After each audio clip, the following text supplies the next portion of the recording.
I'm Susan DeLeo, Oak Hill Collaborative's Digital Inclusion Specialist. We'd like to welcome you to week 5 of Raspberry Pi After School Online. This week you'll be joined by 2 student instructors from Youngstown State University, Alex Krim and Austin Vingle. We hope you'll enjoy learning about computer networks, the internet, and IP addresses. Hello, my name is Alex Krim, and I'm a student instructor with Youngstown State University. And I'm Austin Vingle. I'm also a student instructor with Youngstown State University. We'll be your guides through week 5 of the Raspberry Pi After School Online with Oak Hill Collaborative and Success After 6. This week, we'll be showing you how to network with Minecraft. Last week, James showed you how you can communicate with your Raspberry Pi's operating system using the Graphical User Interface, or GUI, and the command line. These are 2 different ways that you can talk to the computer. But did you know that computers can also talk with other computers? This is called computer networking, which often uses the internet to allow computers to talk with each other. This week, we're going to discuss how to network with your computer and how to use networking to play Minecraft with your friends. But first, let's go over what we need for this week. In the mail, you should have received a QR code to watch this video, a parent or guardian guide, and a How Does Networking Work guide. You also need your CanaKit, monitor, and a keyboard mouse setup that we've been using so far. Once you have everything together, we're ready to get started. First, let's talk about what exactly a network is. In a network, there are computers and a connection between the computers. When you draw these connections out, you can see that the network looks a bit like a spider web. This web is how computers communicate with each other. In a network, computers can interact as hosts or clients. Hosts are computers that provide content or services to other computers. It's exactly how we use this word host when we're talking about people. For example, Alex and I are your hosts for this week. The other kind of interaction is as a client. A client connects to a host to get information. Right now, you're a client. There's a computer that is hosting this video, and you're watching it. For this week, we're going to be focusing specifically on local area networks. A local area network is when computers that are connected to each other within the same home. For example, if you were to connect your Raspberry Pi to your local computer at home, you would make a local area network. This is different from the other kinds of networks because content can only be shared between devices on this local area network. That means that any computers that aren't in the same house can't communicate within this network. Another way to connect through a network is by being online or connected through the internet. This is a way to broaden your local area connection into a worldwide connection. Think back to our earlier example with the spider web. Your local network connection might be really small, but when you connect to the internet, it gets a lot bigger. This is why most of the websites begin with www. It stands for World Wide Web. Since the internet is the largest network in the world, we can use it to access websites hosted across the globe. There are millions and sometimes even billions of computers connected at any moment. But with all these computers connected, how do we know which one is which? When you go to visit your friend's house, how do you find out where they live? They usually will give you your home address so you know which house or apartment is theirs. It's similar with computers. Computers on the internet have a sequence of numbers called an Internet Protocol address, or an IP address for short. This IP lets you know which is which. In today's lab, we're going to learn about how to find the IP address of your Raspberry Pi, how to communicate with Google using your IP address, and finally, how to use your Raspberry Pi's IP address to connect with your friends on a local area network. Let's get started. If you have never used Linux before, or have only used apps on a Linux device, commands might be new to you. And that's okay. Commands are an advanced type of way of interacting with your computer in a way that might be faster for some people. To enter these commands, you need to open the Terminal app in your Linux device, which looks like a black box with a greater than sign and an underscore in the top left of your screen. Make sure that you're connected to the internet at this point. If your internet symbol looks like this in the top right, then you're good. If this is your first time connecting your device to the internet, let's make sure you're all up to date with the latest software. Enter this command, sudo apt-get update.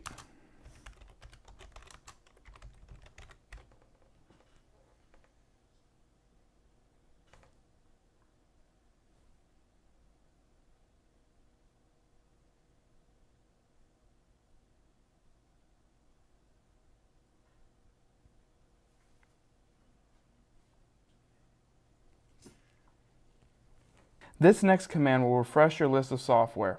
If anything new was found, which there may have been, enter this command next.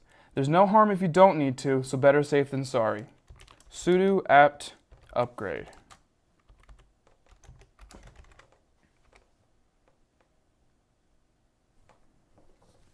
If at any point during this process you are asked a question to answer yes or no, simply type Y and hit the enter key.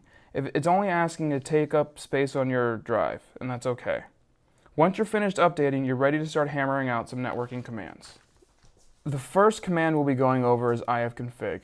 ifconfig is a command that you can use to look at your network settings. To use this command, simply just type it into your console. ifconfig.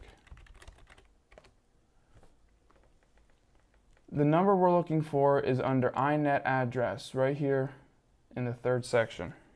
That is your IP address if you're connected through Wi-Fi. The next command we'll be looking at is the ping command.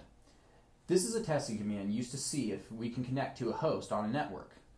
Let's ping google.com for starters. So to do this, simply enter ping and then the address of what you'd like to ping, in this case google.com, and hit enter.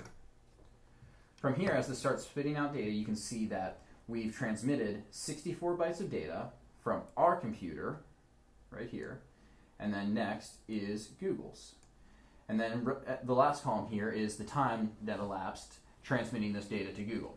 To make this stop, simply type Control-C. Now, let's look at the dig command. Dig is a diagnostic tool that checks dynamic naming protocol configurations. First, type dig, and then the site you'd like to dig, this case being google.com, and press enter. From here you get a bunch of useful information. Right here at server is Google's IP address. The last thing we'll be doing in the terminal is using the ping command to communicate between our two computers. Now, in order to do this, we need to know the IP address of both computers, and we did this earlier through the ifconfig command. Now we will use ping to communicate with Austin's computer. So just as we did earlier, you first type ping, followed by the address of whoever you want to connect to, in this case, Austin's computer.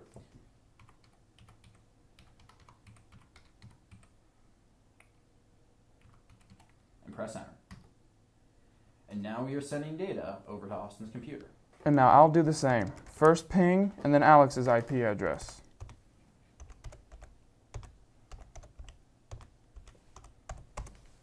And just like with Alex's, we can see the data being sent, where it's being sent, and how long it's taking. And just like always, Control-C to cancel this process. Lastly, we'll be showing you how to connect through your local area network to your friend's Minecraft game. To start, you'll need someone to host and someone to be the client. I'll be the host to start, but to do that we need to open up Minecraft. And from here we need to start our own game and create our new world. After we get in here, the client should be able to start their game, and instead of hitting Start World, they'll join a game. Now that Austin is connected to his game, we can launch Minecraft 2 to join it. So now we'll go to Join Game, and right here you can see Austin's IP address telling us that we can connect to him. So now we will join the game.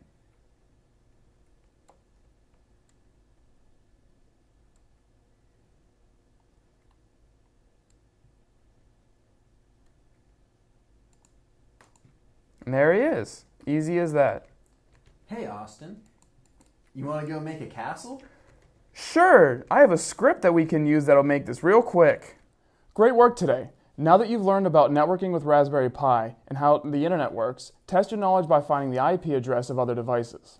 Next time, you'll be learning all about how to build an entire castle in Minecraft using just Python. Until then, this is Alex Krim, And Austin Vingle. and you've been watching Raspberry Pi After School Online.